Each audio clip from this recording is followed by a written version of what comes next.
Hey everybody, it's Brandon here with Aquatech Water Conditioning. And today I'm going to talk to you about bypassing your water treatment equipment. There's several reasons why you would need to bypass it. So, like I said, these units are all mechanical. At some point they're going to break down. They might form a leak or some kind of issue, and you'll need to shut it off. So it's common when our customers might call in and say, I have a leaking unit, what do I do? So usually they're going to tell you to bypass the unit. Next question we get is, how do you bypass the unit? So I'm going to explain to you today how to bypass the unit, show you a couple of different styles that you might have on your unit, and explain how to use those. So a couple of reasons why you might bypass it. One, it could be a leak on the control valve somewhere up there where it's leaking down the unit. Two, it could be stuck in its cycle where it's continuously running water to your drain, causing your pump to run. The third could be if it's a water softener, and if your outside spigots stay are untreated water and you want to do a lot of lawn watering or fill up a tank or something like that, and you don't need softened water, you can actually bypass the unit and send untreated water to that spigot for that time being. You just have to not to forget to turn it back on or on when you're done there. So on all our newer units, what you're going to see a lot is the single lever bypass. So those bypasses are actually going to be attached right to the back of the unit. So the easiest thing to think is water flow. If the valve is running with the unit, water is running through the unit. So on a single lever bypass, the newer ones are all black handled. You'll take it and turn it a quarter turn counterclockwise. It can only go from there to there, so you can't overturn it. And it turns relatively easy. Now some of the older ones might be a little stiff, but they will turn. What that will do is still give you water in your house. It'll be untreated water, but at least you have water for the time being. So if it's weekend, late at night, a holiday, you still have water till we can get out there to fix what needs to be done. Our older units do have a red handle, same style, but have a red handle. The new ones are all black.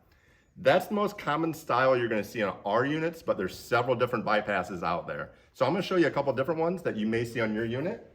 Another common one you'll see on our units is a two-lever bypass. So that bypass actually has two levers. Same thing, it'll be attached to the back of the unit somewhere. Once again, water flow is the easiest thing to think of. So when your unit is on, water is running to the unit, then back out. To bypass it, there is little arrows to help you know which way to turn it. Turn both of them here, the water will come in, stop, then go back to the house. Once again, untreated water, but at least you have water.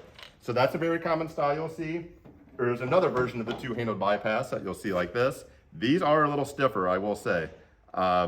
You might need a pair of pliers or something to turn these. They're a little harder to turn, but same concept, turning both those levers to the side to turn off the unit. Once again, that will be attached right to the back of the unit.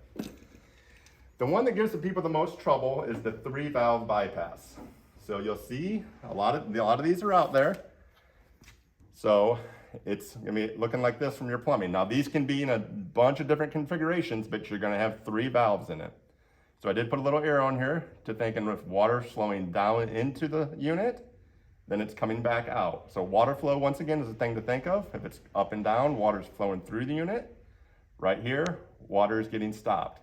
So the bypass valve, which is right here, is closed. If you'd have a leak with the unit or need to shut it off, you would turn both these units here, then turn that one on.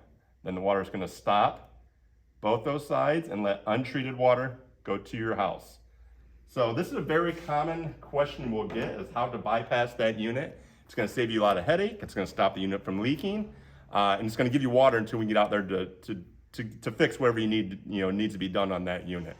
So it's a very common thing. It's a simple thing, but some people do struggle with it. So knowing where that shutoff is gonna make it a lot easier when the problems, do pop up here or there. So thank you very much.